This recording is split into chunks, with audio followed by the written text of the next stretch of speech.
Hello and welcome back to the another episode of the Hindu News Analysis. Well, it is 10th July 2025 today, and in this video, we are going to discuss some important articles which are very much relevant for your preparation. But before we'll start our discussion, I would like to give you the brief introduction about this initiative so that if you are new to our channel, you will get more connected with us. You know, basically from 2nd June, we had started an initiative here on our YouTube channel by the name Target IAS 2026. So under this initiative, every day we are conducting two classes on our YouTube channel. One in the morning session where we discuss your current affairs. Second in the evening session where we discuss your static syllabus. And here we had promised you that by the month of January 2026 we are going to complete your full syllabus. So in this, every subject will be delivered here. We will discuss every subject which is required for you to clear the exam, whether it would be related to prelims or mains. We are going to cover everything here. So if you want to be the part of this journey, please do subscribe the channel, do share it with your friends, and please do write in the comments what else should we bring for you guys. Now without any delay, let's start our discussion here. As you can see, the first article which we had brought in here is about the insurance scheme. In nutshell, we can say about the natural disasters. Let's try to understand it. You know, our country, we are prone to natural disasters. It is very much understood. We have the regions, for example, we have East Coast, which is prone to prone to tsunamis, or prone to other disasters, cyclones. East Coast is prone to cyclones, especially cyclones. And also with respect to the Himalayan region, we have earth, that comes under the seismic zones. Himalayan region, we have landslides, impact of landslides, and various other natural disasters are there. So with respect to this, whenever there is any natural disaster, what will happen? It will lead to the destruction of the property, destruction of the property, destruction of the lives. It will lead to the mass, it can lead to the mass migration. People will suffer huge whenever there is any disaster. You would had, if you would had read newspapers in 2024, you would have heard about violent disasters, landslides, how it impacted the whole village. So it definitely impacts the people. It brings in the instability. It brings in that risk, which it is associated with the natural disasters, is very huge. So what are the solutions to it? You cannot escape from the natural disasters. You cannot undo them, you cannot stop them, you cannot stop an earthquake totally. Even though you can bring in the environmental changes, but still you cannot stop them.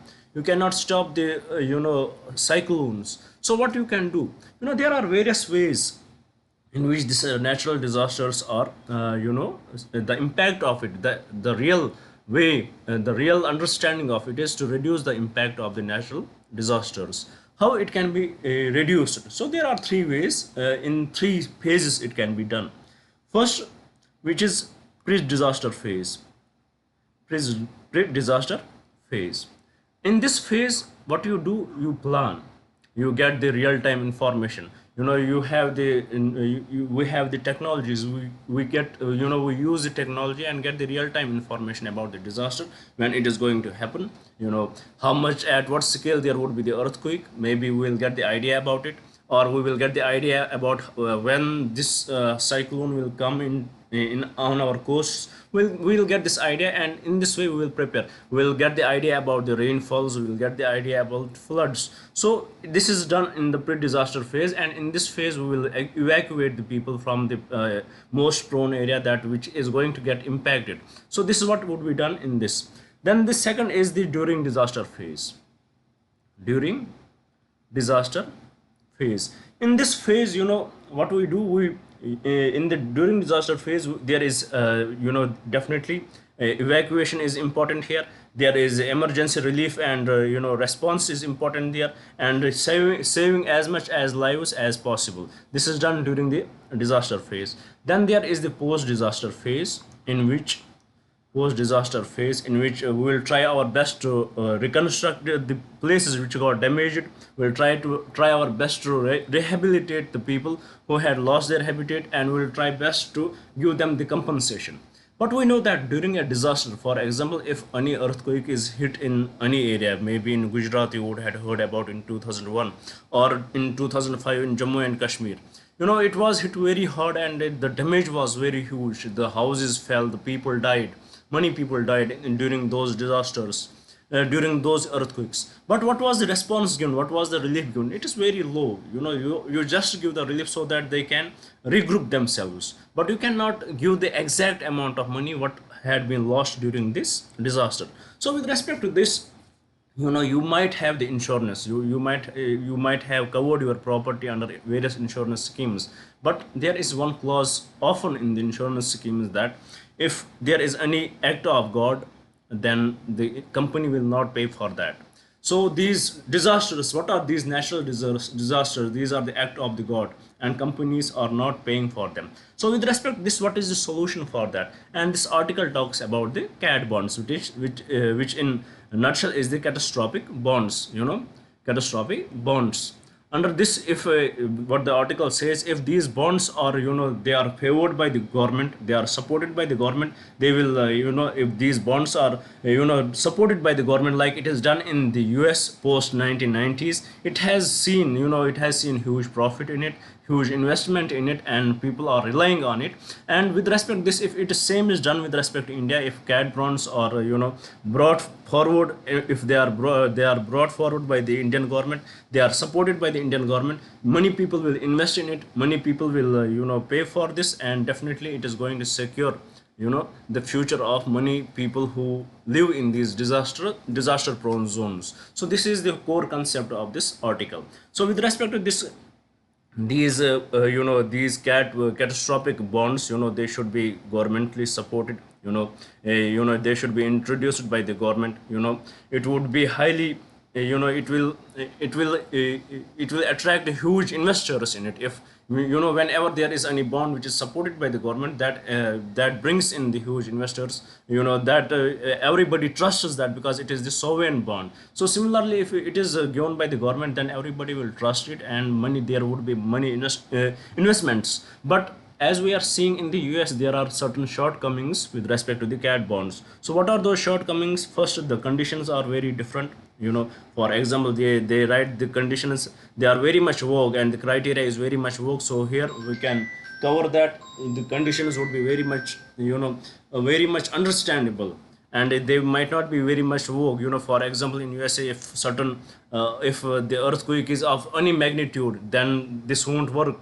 So this should be very much clearly defined in India. Similarly, second, it should be a premium. At what premium you are going to pay for it, it should be very much fair and reasonable in India. And the third,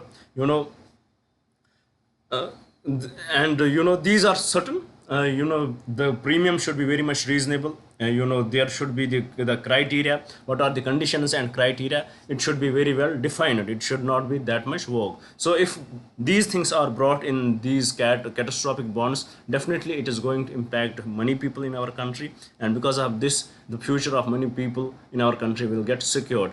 These disasters are to happen, they will happen. We cannot escape from them, but what we can do, we can prepare ourselves against the disasters. We can save our people, we can save our property, we can save the mental health of our people, the financial health of our people through these bonds. So this is what this article is basically talking about. I hope you had understood it. Very simple and straightforward article, nothing that technical in it. Now with this, let's move to the another article.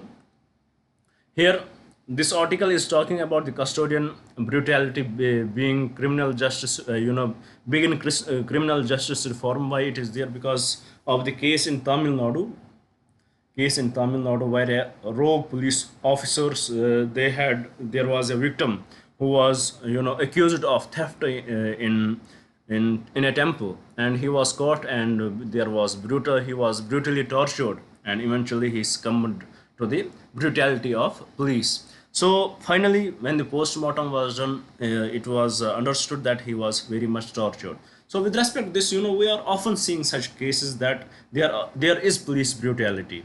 You would had even yourself understood that, you would had even yourself felt that when you will go to the police station, you would know their attitude would be very much different. The way they handle the people, the way you will see any police nearby you, the way they talk with them, the way they handle it is very different. And the approach of the police is very much different. When they have the when they are wearing the uniform, they behave like they are the superiors. In this, they are superior to everybody. So this is often seen in our country. So what is the reason for that? This article here highlights the reason for that. What is the reason for that? The major reason which is associated with it, associated with the custodian brutality, these tortures, the major reason for that is the colonial hangover. Colonial hangover. We had got our police system from the Britain, from the from the Britishers. We had seen them, how they used to handle the Indian people, how they used to handle those who wanted independence, how they tortured them, and we had adopted this thing, and it is still continuous in our system. So it has not stopped yet. So this is the colonial hangover, which is still very much alive in the Indian police system. Then second thing is because of the another reason which is highlighted, that it can be because of the workload the police go through, the number of cases they have to handle, and eventually it is the mental ability of the person. When you have to go through these workloads, you have, in the morning you are dealing with one case, in the after in the evening you are dealing with many cases. Every you are so much busy that you don't even have time to take a deep breath. So when you are in such a situation in which you are involved in these heinous crimes, and it eventually impacts the mental health of the police, and eventually they try to end this frustration through these custodian tortures. So this is also one of the reason, the workload, it can be the one of the reason. Then also, there is lack of mental support in our police station, in the police systems, and there is lack of training in the mental domain, lack of training in the mental domain. It can be also one of the reason why there is so much custodian brutality. So what is the need of the time? The present need is that we should sanitize our police department, our police system. They should be taught very well. The education should be very much clear. They should be taught about the ethical values. What does the ethics say? They should be taught about the constitutional morality, and they should be trained in this regard, so that rather than what is the major purpose of the jail, why we jail somebody, why we jail criminal, so that we can improve his personality. If we are going to kill him, it is not going to improve anybody's personality. And even though if we opt for the custodian tortures, what would be the end result? The courts will reject them in any way, because we had discussed in the fundamental rights how you cannot torture anyone, how you cannot force anyone to confess anything. We had discussed that in a very detail. If you want to have a look at that, please go to my Indian political classes. Here you will have the proper understanding over it. So it is not at all needed, but why they are doing it, it is not justified. So how we can stop it? We can bring in the well sanitization in it. We can bring in, there should be well recorded camera recordings for of all interrogations, so that everybody will come to know what was if there was any pressure put on, the unnecessary pressure put on the on the accused. So this can be the way we can end this custodian brutality. So with this, I hope you had understood the article. Now let's move to the another article. Let's have a look at it. What does it talk about? Well, this article is basically talking about the Himachal Pradesh, as they had done a great with respect to the national achievement survey. With respect to national achievement survey, basically I forgot to bring up a prelims question on this. I missed it. So let's try to understand what this national achievement survey is about. It is conducted after every 3 years by the Ministry of Education. Ministry of education. It was conducted in 2021 and in 2024. Now the report of 2024 is out. So with respect to this, in 2021 Himachal Pradesh was very low in the national achievement survey, but they had qualified very much numbers right now. So what do they ask in the national achievement survey? It is basically knowledge based questions are asked. How, what is the understanding level of the student in these classes, how much they understand, and what is their response, so that they will get the idea how much knowledge is being transferred to these children in the government schools, government and government aided schools. So this inspection, kind of inspection, is done in these schools. They will ask the questions to the students randomly, and they will come to know what is the proper understanding of them. So for what classes it is done for the classes of class 3, class 5, class 8 and class 10. These classes are covered under this survey. So these are the classes which are covered under this survey. And the recent reports are from the 2024, and Himachal Pradesh has done very well in this. So with respect to this, what can be relevant for your preparation, that what is NAS, what is this national achievement survey, how it is conducted, which is the agency responsible for that, which ministry is responsible for that. It is the Ministry of Education which is responsible for that. Himachal Pradesh, Himachal in itself is not that important for you. How it improved, it is not important for you, so you don't have to worry about it, but know about the national achievement survey, what this is about. National achievement survey, these are few important facts with respect to it. Now with this, let's move to the another article here. Well, the article is talking about the intercontinental clock comparison set stage to redefine the second. Here the question is with respect to the second, the way we calculate it, calculate the second, the SI unit of the time. So if we look at the second, the clocks which are nearby, it is very much important for us to understand, to have the real meaning of the time. We cannot have the estimated time. We need, as the technology is improving, we need to have as much as possible the real time. We need to have the real time, which is very much important for us as the technology is improving, because everything is right now, everything is done through the electronic system. Everything is is controlled by the supercomputers, or controlled by the computers. So every second matters. If there is a slightest error in it, it will definitely lead to the wider damages. It can lead to the wider accidents. So with respect to this, there is always a need. What is the need? That we should define the time. We should define time. So how it was done, how it is being done, how time is being defined. So that is the important thing.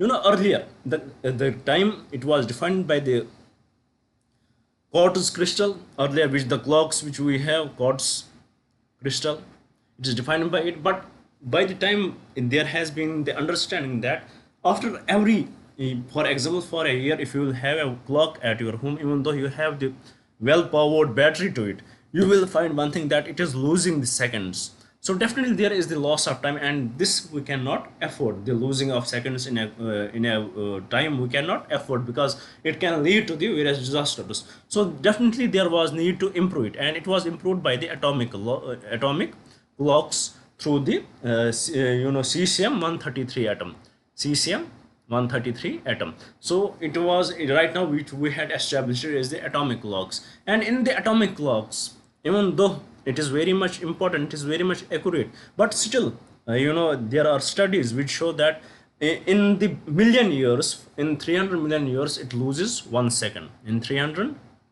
million years, it loses 1 second. So definitely for the greater purposes, it also had some drawbacks. So definitely we need to improve it to the best which can be the best of all. There is always evolution with respect to that. So currently we are preparing for the optical clocks. We are preparing for optical clocks, and this article is basically talking about that optical clocks which use the strontium.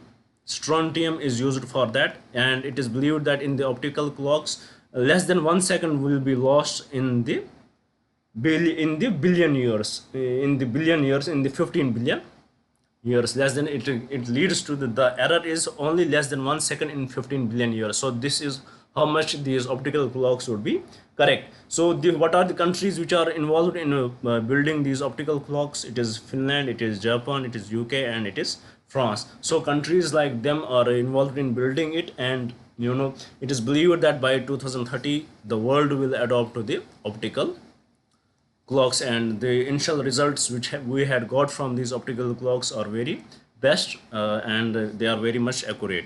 So this is what this article is basically talking about. It is talking about the evolution of the second, understanding of second, how important it is that we should have as much as accurate time.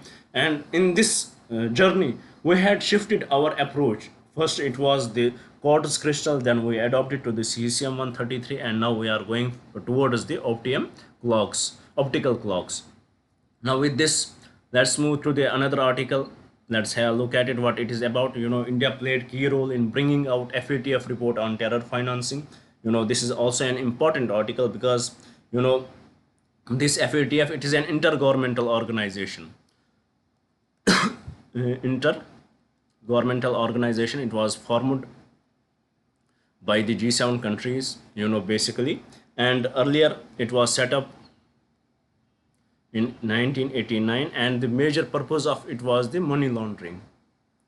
But after 2001 terror attacks, the purpose changed. It also included money laundering and terror financing. So for the longer time, the India has pushed that the FATF should adopt to that. In the FATF, we should also adopt that the countries, the terror sponsor, national sponsoring of the, bring out national sponsoring of the terrorism. It was India also pushed for that state sponsorship of terrorism should also be one of the source of the terror financing. India always pushed for that state sponsoring of terrorism should also be the should also be one of the source of the terror financing. And eventually now FATF report has highlighted that state sponsoring of terrorism is also one of the reason of terror financing. So why India pushed for that? Because we wanted to show to the world that we wanted Pakistan to be included in the blacklist. We have two lists in it. One is grey list, another is blacklist. If in the blacklist, once the country falls in the blacklist, then they fall under various sanctions. For example, right now we have three countries who are under blacklist, which is Iran, North Korea, and Myanmar, and there are huge sanctions on them. So India has always pushed. India recently, from Pahalgam attack, we had increased our push towards the Pakistan being pushed in the blacklist. So with respect to this, it was an important step first to to highlight that state sponsoring of terrorism is one of the source of terror financing, and eventually we had been successful in this regard. So this is some important update with respect to it. Let's have a look at it. What type of question can be asked from this article which can be relevant for our preparation? So here the question says, consider the following statements regarding the Financial Action Task Force. First, it is an intergovernmental organization established by the G7 summit to combat money laundering and terror financing. 100% correct. Earlier in 1989 it was only money laundering. Then after 2001 it also included terror financing. Its primary tools to encourage countries to adhere to its standards include a blacklist, high risk jurisdiction subject to a call for action, and the grey list jurisdictions under increased monitoring. That is also true. India is a founding member of the FATF. No, India is not a founding member. India joined it in 2010 till 2006. It was from 2006 India was the observer member. India was just an observer member. So with respect to this, the correct answer is option 1 and 2 only. So with this, I hope you had understood this question as well and the topic. Now let's move to the another article. Here the article is about India's visit to Namibia. As we had seen when the PM Narendra Modi, he went for the BRICS summit. He went through various global south countries, and now returning from BRICS, he went to Namibia. We had a great relationship with Namibia. we supported Namibia's cause for the independence. We supported them. How first let's try to put some light on the Namibia's history. Earlier, it used to be under Germany. Then it was controlled by the South Africa, and there was apartheid, where was also felt by the Namibia, and eventually it was India who highlighted the who cause of the Namibia. And in this way there is always a connection between India and Namibia, and in this meeting the Prime Minister Narendra Modi also highlighted that. And also, if we look at the Namibia, how important it can be, it is one of the great, it has the great resources like uranium, it has the resources like copper and cobalt, it has the resources like gold and diamond. So it can be very much important for us. And also how India can contribute, they had adopted UPI in this visit, and UPI is becoming now international. Many countries are adopting to it. And also we can we had various schemes running, which eventually can help them. We can provide them, we are the pharmacy of the world, and we can provide them the formal health. We can provide them the medicines which are very much generic medicines, where we lead in a way. So we can develop, we can bring in development, and also we can bring in schools in these particular countries. So we can invest in these African countries. And at the same time, our investment is very much different from the investment of the Africa. As Africa, once they invest, they take the resources, they loot the country. But when we trade with anybody, when we have any relation with any country, we will not loot them. There would be the symbiotic relationship between the two countries, and that's what India always believes in. So this is what we need to know about this article. The Namibia, it is important for us. A prelims question can be asked on this regard. Let's have a look at it. The question can say, consider the following statements regarding Namibia. It shares a land border with South Africa, Botswana, Angola and Zambia. Correct. The Shackleton Coast, known for its harsh environment and shipwrecks, is located along its Atlantic coastline. That's true.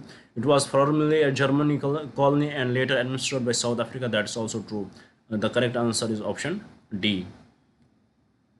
Now, last article of today's discussion, it is basically about the Houthis. They had attacked few commercial ships in the Arabian Sea, and because of this, two commercial ships sank, and unfortunately, the crew also. It is believed that crew may also have died.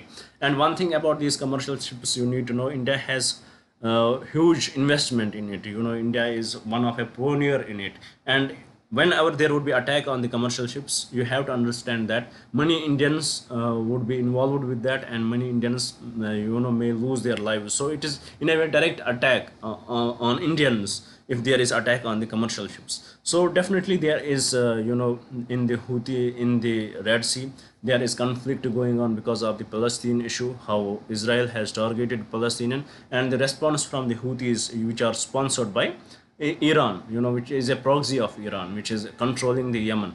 So with respect to this, we need to know about the the Arabian Sea, little structure of it, the Bab al Mandeb Strait. We need to know about it, which is the region which is mostly controlled by them. So let's have a look at it.